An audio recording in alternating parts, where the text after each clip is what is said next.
അള്ളാഹു ആദ്യം ചോദിക്കുന്നത് നിസ്കാരമാണ്. അതുകൊണ്ടാണ് അള്ളാന്റെ റസൂൽ റബീഅയോട് പറഞ്ഞ് നിസ്കരിക്കണം. പ്രവാചകൻ അവസാനം നമ്മളോട് ചെയ്തിട്ട് പോയ വസിയത്ത് എന്താ?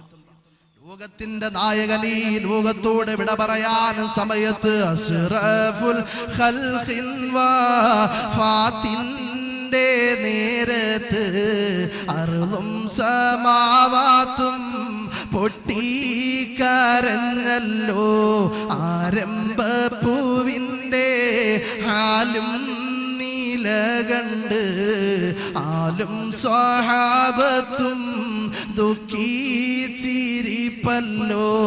മുത്തായ തങ്ങൾ തളർന്ന് കിടക്കുന്നു. മുത്തുമുൽ ഫാത്തിമ ചാരത്തിരിക്കുന്നു. ഏറ്റം വിഷാദത്താൽ ഉപ്പായെ നോക്കുന്നു. ഏറെ പരിചരിച്ചെല്ലാരും നിൽക്കുന്നു. അല്ലാഹുവിന്റെ റസൂൽ ഈ ലോകത്തോട് വിട പറയാൻ സമയത്ത് ആയിഷ ബീവിയുടെ മടിയിൽ കിടന്നുകൊണ്ട് ലോകത്തിന്റെ നായകൻ പറയുന്നു, ആയിഷ ഇന്നലിൽ മൗതില സക്കറാത്ത്. ആയിഷ മരണത്തിന് വല്ലാത്ത വേദനയുണ്ട് ആയിഷ. അത് എന്നെ കൊണ്ട് താങ്ങാൻ കഴിയുന്നതിനും അപ്പുറമാണെന്ന് പറഞ്ഞു പോയ പ്രവാചകന് ആ മരണത്തിന്റെ സമയത്ത് പോലും നമ്മളെ കുറിച്ച് ഓർത്തുകൊണ്ട് നമുക്ക് വേണ്ടി പ്രാർത്ഥിച്ചുകൊണ്ട് നമ്മളെ കുറിച്ച് ചിന്തിച്ചുകൊണ്ട് ഈ ലോകത്തോട് വിട പറഞ്ഞ അല്ലാഹുവിന്റെ റസൂല് അവസാനമായി നമ്മളോട് ചെയ്തിട്ട് പോയ വസിയത്ത് എന്താ? യാ ഉമ്മത്തി ഊസീകും ബിസ്സലാ. യാ ഉമ്മത്തി ഊസീകും ബിസ്സലാ. അല്ലയോ എന്റെ സമുദായമേ, നിങ്ങൾ നമസ്കാരത്തിന്റെ കാര്യത്തിൽ അലംഭാവം കാണിക്കല്ലേ. കാരണം എന്താ? നമസ്കാരം നിങ്ങൾ പാഴാക്കിയാൽ നാളെ ആഖിറത്തിൽ അല്ലാഹു ഒരുപാട് ശിക്ഷകൾ നിങ്ങൾക്ക് വേണ്ടി കാത്തു വെച്ചിട്ടുണ്ട്. അതുകൊണ്ട് നിസ്കരിക്കണേ, നിസ്കരിക്കണേ എന്നാ അല്ലാഹുവിന്റെ റസൂല് അവസാനമായി നമ്മളോട് ചെയ്തിട്ട് പോയ വസിയത്ത്. മുസ്ലിമേ, അല്ലാഹുവിന്റെ റസൂലിന്റെ അവസാനത്തെ വസിയത്ത് നിസ്കരിക്കണമെന്നാണ്. നിസ്കാരം ഉണ്ടെങ്കിൽ പ്രവാചകനോടൊപ്പം സ്വർഗ്ഗത്തിൽ പോവാം. വെറുതെ നിസ്കരിക്കണം, വെറുതെ നിസ്കരിക്കണം. നിസ്കരിച്ചാലേ ദുനിയാവിനും അല്ലാഹു പ്രതിഫലം തരും, നാളെ ആഖിറത്തിലും പ്രതിഫലം തരും. പ്രവാചകനെ സ്നേഹിക്കുന്നു എന്ന് പറയുന്നത് നമ്മൾ നിസ്കരിച്ചില്ലെങ്കിൽ പിന്നെ എന്ത് പ്രവാചക പ്രേമികളാണ്? നിസ്കരിച്ചാൽ അല്ലാഹു ദുനിയാവിലും പ്രതിഫലം തരും, ആഖിറത്തിലും പ്രതിഫലം തരും. അല്ലാഹുവിന്റെ റസൂല് പറയുന്നു, മൻ ഹാഫള അല സ്വലവാത്തിൽ ഖംസി. ആരുടെയെങ്കിലും ജീവിതത്തിൽ 5 നേരത്തെ നമസ്കാരം കൃത്യതയോടുകൂടി കടന്നു വന്നാൽ അക്റമഹുല്ലാഹു തആല ബിഖംസി ഖിസാൽ. അല്ലാഹു അവനെ 5 കാര്യങ്ങൾ കൊണ്ട് ബഹുമാനിക്കുന്നതാ, ആദരിക്കുന്നതാ, സ്നേഹിക്കുന്നതാ. ആരുടെയെങ്കിലും ജീവിതത്തിൽ 5 നേരത്തെ നിസ്കാരം കൃത്യതയോടുകൂടി കടന്നു വന്നാൽ അല്ലാഹു അവനെ 5 കാര്യങ്ങൾ കൊണ്ട് ബഹുമാനിക്കും, ആദരിക്കും, സ്നേഹിക്കും. ഏതാണെന്ന് അറിയണ്ടേ? നിസ്കരിച്ചാൽ അല്ലാഹു തരുന്ന പ്രതിഫലം അറിയണ്ടേ?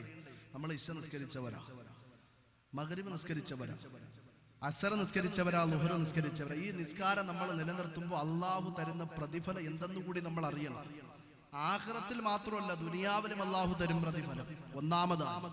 ഒന്നാമതായി അല്ലാഹുവിന്റെ റസൂല് പറയുന്നു, നിന്റെ ജീവിതത്തിൽ 5 നേരത്തെ നമസ്കാരം കൃത്യതയോടുകൂടി കടന്നു വന്നാൽ അല്ലാഹു നിനക്ക് തരുന്ന ഒന്നാമത്തെ പ്രതിഫലം യുർഫഉ അൻഹു ദീഖൽ ഇസീ. നിന്റെ ജീവിതത്തിൽ എന്ത് ബുദ്ധിമുട്ടുണ്ടെങ്കിലും, എന്ത് സങ്കടങ്ങളുണ്ടെങ്കിലും, എന്ത് വിഷമങ്ങളും, എന്ത് യാതനകളും, കഷ്ടപ്പാടുകളും, ദുരിതങ്ങളും, ദുരന്തങ്ങളും ഉണ്ടെങ്കിൽ അത് മുഴുവനും മാറിക്കിട്ടാൻ നമസ്കാരം ഏറ്റവും നല്ല മരുന്നാണെന്ന് അല്ലാഹുവിന്റെ റസൂല് നമ്മളോട് പറഞ്ഞു തരികയാ. നിസ്കരിച്ചാൽ അല്ലാഹു നമ്മുടെ ജീവിതത്തിന്റെ ബുദ്ധിമുട്ടുകൾ മാറ്റിത്തരും, രോഗങ്ങൾ മാറ്റിത്തരും. ഇന്ന് രോഗമില്ലാത്ത ആരുമില്ല. രാവിലെ പുറത്തിറങ്ങിയാൽ നമ്മൾ ഒരുപാട് ഉമ്മാമ്മമാരെയും ഉപ്പാപ്പമാരെയും കാണാറുണ്ട്. ഇവരോട് നമ്മൾ ചോദിക്കും എവിടെ പോകുന്നെന്ന് ചോദിച്ചാൽ അവർ പറയുന്ന മറുപടി എന്തെന്നറിയും? PSC ടെസ്റ്റിന് പോവാ. PSC test, pressure, sugar, cholesterol, ഈ ടെസ്റ്റിന് പോവാ. അങ്ങനെ അവിടെ നേരെ ചെല്ലും. ഡോക്ടറിന്റെ അടുക്കൽ ചെല്ലുമ്പോൾ ഡോക്ടർ പറയും, നമ്മളൊന്ന് ആലോചിച്ച് നോക്കിയാൽ മതി, ഡോക്ടർ പറയും നിങ്ങൾക്ക് ഒരു രോഗവുമില്ല, രാവിലെ എഴുന്നേറ്റ് 1 മണിക്കൂർ നിങ്ങൾ നടന്നാൽ, ഒരു 4 മണിയാവുമ്പോൾ എഴുന്നേറ്റ് ഒരു 5 മണി വരെ നിങ്ങൾ നടക്കുകയോ ഓടുകയോ ചെയ്താൽ നിങ്ങളുടെ എല്ലാ രോഗങ്ങളും മാറിക്കിട്ടും. അന്ന് വന്നിട്ട് വീട്ടിൽ കിടന്നിട്ട് 10 പ്രാവശ്യം അലാറം വെക്കും. എന്തിനാ? 4 മണിക്ക് എഴുന്നേക്കാൻ. 4 മണിക്ക് എഴുന്നേറ്റ് നമ്മൾ ഓടും നമ്മുടെ അസുഖം മാറാൻ. എന്നാൽ അള്ളാഹുവിന്റെ റസൂലും അള്ളാഹുവും പറയുന്നു, നിന്റെ ജീവിതത്തിൽ സുബഹി നമസ്കാരം ജമാഅത്തായി പള്ളിയിൽ വന്ന് നീ നമസ്കരിച്ചാൽ നിന്റെ അന്നത്തെ ബുദ്ധിമുട്ടുകൾ പടച്ച റബ്ബ് മാറ്റിത്തരും, അന്നത്തെ സങ്കടങ്ങൾ അള്ളാഹു മാറ്റിത്തരും. പക്ഷേ ഇത് ഉൾക്കൊള്ളാനുള്ള ഈമാൻ ഇതുവരെ നമ്മുടെ ഹൃദയത്തിൽ കടന്നു വന്നില്ല. നിസ്കരിച്ചാൽ അള്ളാഹു നമ്മുടെ ജീവിതത്തിന്റെ ബുദ്ധിമുട്ടുകൾ മാറ്റിത്തരും, പ്രവാചകനെ സ്നേഹിക്കുന്നവരാണെങ്കിൽ. ഇനി രണ്ടാമതായി അല്ലാഹുവിന്റെ റസൂല് നമ്മളോട് പറഞ്ഞു തരികയാ, ആരുടെയെങ്കിലും ജീവിതത്തിൽ 5 നേരത്തെ നമസ്കാരം കൃത്യതയോടുകൂടി കടന്നു വന്നാൽ അല്ലാഹു അവരെ കൊടുക്കുന്ന രണ്ടാമത്തെ പ്രതിഫലം യുർഫഉ അൻഹു അദാബൽ ഖബരി. ആരാരുമില്ലാത്ത 6 അടി മണ്ണിന്റെ അകത്തേക്ക് നീ ചെന്ന് കിടക്കുമ്പോ, അല്ലാഹുവേ ഇന്നലെ വരെ എന്റെ ഭാര്യ ഉണ്ടായിരുന്നു അല്ലാ, ഇന്നലെ വരെ എന്റെ ഭർത്താവ് ഉണ്ടായിരുന്നു അല്ലാ, എന്റെ മാതാപിതാക്കളും എന്റെ മക്കളും എന്റെ കൂട്ടുകാരന്മാരും ഇന്നലെ വരെ എന്നോടൊപ്പം ഉണ്ടായിരുന്നു അല്ലാ. എന്നാൽ ഈ 6 അടി മണ്ണിന്റെ അകത്ത് ഞാൻ ഒറ്റയ്ക്കാണ് പടച്ച റബ്ബേ, ആരും എന്നെ സഹായിക്കാനില്ലല്ലോ അല്ലാ. ആരെങ്കിലും സഹായിക്കാൻ കടന്നു വന്നെങ്കിലെന്ന ആഗ്രഹത്തോട് ഖബറിന്റെ അകത്ത് നീ കിടക്കുമ്പോ അതാ കടന്നു വരികയാ.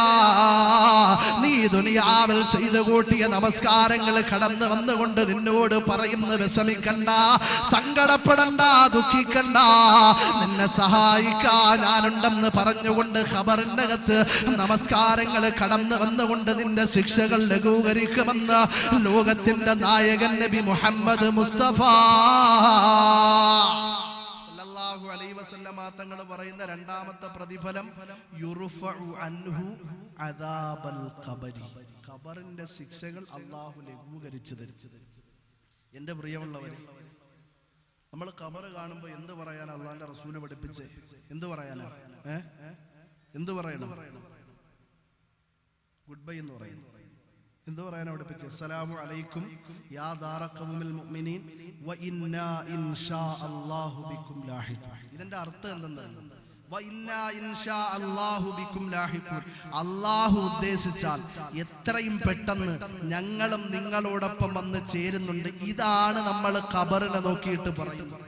ആ ഖബറിനകത്ത് പോയി നിന്റെ രാഷ്ട്രീയ സ്വാധീനം പറയാൻ പറ്റൂ, നിന്റെ സമ്പത്തിന്റെ ആധിക്യം പറയാൻ പറ്റൂ, നിന്റെ കുടുംബ മഹിമ ഖബറിനകത്ത് പോയി പറയാൻ പറ്റൂ? അറിയൂ, നബി തങ്ങളുടെ പൊന്നുമോള് ഫാത്തിമ ബീബി റളിയല്ലാഹു അൻഹാ ഈ ലോകത്തോട് വിട പറഞ്ഞപ്പോ ഫാത്തിമ ബീബിക്ക് വേണ്ടി തയ്യാറാക്കിയ ഖബറിന്റെ അടുക്കലേക്ക് മഹാനായ അബൂദറുൽ ഗിഫാർ റളിയല്ലാഹു അൻഹു കടന്നു ചെന്നുകൊണ്ട് ആ ഖബറിനോട് സംസാരിക്കുകയാ. അതദിരി മനില്ലത്തി ജനാബിക യാ ഖബർ. ഓ ഖബറേ, ഞങ്ങളിതാ നിന്റെ അടുക്കലേക്ക് കൊണ്ടുവരാൻ പോകുന്ന മയ്യത്ത് ആരുടെ മയ്യത്താണെന്നറിയോ? അത് ചില്ലറക്കാരിയുടെ മയ്യത്തല്ല, ബിന്ത് റസൂലില്ലാ. ഈ ലോകത്തെ പടയ്ക്കാൻ കാരണക്കാരനായ അസ്റഫുൽ ഖൽഖ് മുഹമ്മദ് മുസ്തഫ സല്ലല്ലാഹു അലൈഹി വസല്ലമ തങ്ങളുടെ പ്രിയപ്പെട്ട മകളുടെ മയ്യത്താണ് ഖബറേ. തീർന്നില്ല, പടർക്കളത്തിൽ ഒരു പടക്കുതിരയെ പോലെ പാഞ്ഞോടി ശത്രുക്കളുടെ തലകൾ അന്തരീക്ഷത്തിലൂടെ കരിയില പോലെ പാറി പറപ്പിച്ച മഹാനായ അലിയാർ തങ്ങളില്ലേ? ഓ അലിയാർ തങ്ങളുടെ പ്രിയപ്പെട്ട സഹധർമ്മിണിയുടെ മയ്യത്താണ് ഖബറേ. തീർന്നില്ല, ഉമ്മുൽ ഹസനി വൽ ഹുസൈൻ, ഹസനിന്റെയും ഹുസൈനിന്റെയും മാതാവാര ഫാത്തിമ ബീബി റളിയല്ലാഹു അൻഹയുടെ മയ്യത്താണ് ഖബറേ. ഞങ്ങളിതാ നിന്റെ അടുക്കലേക്ക് കൊണ്ടുവരാൻ പോകുന്നതെന്ന് മഹാനായ അബൂദറുൽ ഗിഫാർ റളിയല്ലാഹു അൻഹു ഫാത്തിമ ബീബിയുടെ ഖബറിനോട് സംസാരിക്കുമ്പോ അതാ ഓ ഖബർ ഖബറിന്റെ ഭാഗത്ത് നിന്നൊരു അശരീരി കേൾക്കുന്നു, മാന മൗദിഇ ഹസബിൻ വലാ നസബി. ഇവിടെ ആരും കുടുംബ മഹിമ പറഞ്ഞുകൊണ്ട് കടന്നു വരണ്ട, ഇവിടെ ആരും രാഷ്ട്രീയ സ്വാധീനം പറഞ്ഞുകൊണ്ട് കടന്നു വരണ്ട, ഇവിടെ ആരും സമ്പത്തിന്റെ ആധിക്യം പറഞ്ഞുകൊണ്ട് കടന്നു വരണ്ട, ഇവിടെ ആരും മസിൽ പവർ പറഞ്ഞുകൊണ്ട് കടന്നു വരണ്ട. ആരെങ്കിലും അല്ലാഹനെ അനുസരിച്ച് അല്ലാഹനെ പേടിച്ച് അല്ലാഹ്ക്ക് വേണ്ടി ഇബാദത്തുകൾ ചെയ്തുകൊണ്ട് ദുനിയാവിൽ ജീവിച്ചിട്ടാ നീ ഇങ്ങോട്ട് കടന്നു വരുന്നതെങ്കിൽ മാന അലൈക റഹ്മാ, നിനക്ക് ഞാനൊന്ന് കരുണ ചെയ്യുന്നതാ. അതല്ല, നേരെ മറിച്ച് അല്ലാഹനെ മറന്ന്, പള്ളി മറന്ന്, നിസ്കാരം മറന്ന്, നോമ്പ് മറന്ന്, സക്കാത്ത് മറന്ന്, സ്വതഖ മറന്ന്, പാവപ്പെട്ടവനെ മറന്നുകൊണ്ട്, അഅ്മാലു സ്വാലിഹാത്തുകളെ മറന്നുകൊണ്ട്, ഖബർ മറന്നുകൊണ്ട്, സ്വർഗ്ഗവും നരകവും മറന്നുകൊണ്ട്, മഹ്ശറ മറന്നുകൊണ്ട്, ദുനിയാവിന്റെ നെറുകയിൽ അഹങ്കാരത്തോടെ, അഹംഭാവത്തോടെ, അധർമ്മത്തോടെ ജീവിച്ചിട്ടാ നീ ഇങ്ങോട്ട് കടന്നു വരുന്നതെങ്കിൽ മാന അലൈക നിഖ്മാ, നിനക്ക് ഞാനും നിന്റെ ദുസ്വഭാവം കാണിച്ചു തരിക തന്നെ ചെയ്യുമെന്ന് ഫാത്തിമ ബീവിയുടെ ഖബർ പോലും വിളിച്ചു പറഞ്ഞെങ്കിൽ എന്റെ പ്രിയമുള്ള ഉമ്മമാരെ, പെങ്ങന്മാരെ, സഹോദരിമാരെ, സീരിയൽ നടീ നടന്മാർക്ക് വേണ്ടി കണ്ണുനീരൊലിപ്പിക്കുന്ന നമ്മുടെ മയ്യത്തെങ്ങാനും ആ ഖബറിന്റെ അടുക്കലേക്ക് കൊണ്ടുചെന്ന ഓ ഖബറെന്താ വിളിച്ചു പറയുന്നതെന്ന് ഇതുവരെ നീ അറിഞ്ഞിട്ടുണ്ടോ? എന്റെ പ്രിയമുള്ള ചെറുപ്പക്കാരാ, സിനിമാ ലോകത്തിന്റെ പിറകെ പാഞ്ഞു പോയിക്കൊണ്ട് സിനിമാതരം വെക്കുന്നത് പോലെ മുടി വെക്കാൻ, സിനിമാതരം ധരിക്കുന്നത് പോലെ ഉടുപ്പ് ധരിക്കാൻ, ഫാന്റ് ധരിക്കാൻ, ചെരുപ്പ് ധരിക്കാൻ, സിനിമാതരം നടന്നു പോകുന്നത് പോലെ നടന്നു പോകാൻ വല്ലാത്ത ആഗ്രഹത്തോടെ ജീവിച്ചു പോകുന്ന നിന്റെ മയ്യത്തെങ്ങാനും ആ ഖബറിന്റെ അടുക്കലേക്ക് കൊണ്ടുചെന്നാൽ ഓ ഖബറെന്താ വിളിച്ചു പറയുന്നതെന്ന് ഇതുവരെ നീ അറിഞ്ഞിട്ടുണ്ടോ? നമ്മുടെയൊക്കെ മയ്യത്ത് ആ ഖബറിന്റെ അടുക്കൽ കൊണ്ടുചെന്നാൽ ആ ഖബർ എന്താ വിളിച്ചു പറയുന്നതെന്ന് അറിയോ? വാടാ വാ, ഒരുപാട് കാലം കൊണ്ട് ഞാൻ കാത്തിരിക്കുക, എന്നെ കാണിച്ചു തരാമെന്ന് പറയും. അള്ളാഹു നമ്മുടെയൊക്കെ ഖബറുകളെ വിശാലമാക്കി തരട്ടെ. നമ്മിൽ നിന്ന് മരണപ്പെട്ടു പോയവരുടെയും ഖബറുകൾ അള്ളാഹു വിശാലമാക്കി കൊടുക്കുമാറാകട്ടെ. എന്റെ പ്രിയമുള്ളവരെ, അബൂദറുൽ ഗിഫാർ റളിയല്ലാഹു അൻഹു ഫാത്തിമ ബീവിയുടെ ഖബറിന്റെ അടുക്കൽ പോയിട്ട് ഖബറിന്റെ അടുക്കൽ സംസാരിച്ചെന്തിനെന്നറിയും? ഖബറിന് അറിഞ്ഞൂടാത്തത് കൊണ്ടല്ല, പക്ഷേ ഖബറിനൊരു ദുസ്വഭാവമുണ്ട്. ആരുടെ മയ്യത്ത് ഖബറിനകത്ത് കൊണ്ടുവച്ചാലും വാരിയെല്ലുകൾ തമ്മിൽ കോർക്കത്തക്ക വിധം ഖബർ ഒരു ഞെരിക്കലങ്ങ് ഞെരിക്കും. ആ ഒരു ദുസ്വഭാവം അള്ളാന്റെ റസൂലിന്റെ പൊന്നുപോരടുക്കൽ കാണിക്കരുതെന്ന് പറയാനാ മഹാനായ അബൂദറുൽ ഗിഫാർ റളിയല്ലാഹു അൻഹു ആ ഖബറിന്റെ അടുക്കൽ സംസാരിച്ചത്. ആ ഖബറിന്റെ ഭാഗത്ത് നിന്ന് കേട്ട അശരീരിത. അങ്ങനെയുള്ള ഖബറിനകത്ത് ആർക്കെങ്കിലും രക്ഷപ്പെടണമെന്ന് ആഗ്രഹമുണ്ടെങ്കിൽ ജീവിതത്തിൽ 5 നേരത്തെ നിസ്കാരം കൃത്യതയോടുകൂടി കടന്നു വരട്ടെ. അള്ളാഹു അതിന് ഭാഗ്യം നൽകട്ടെ.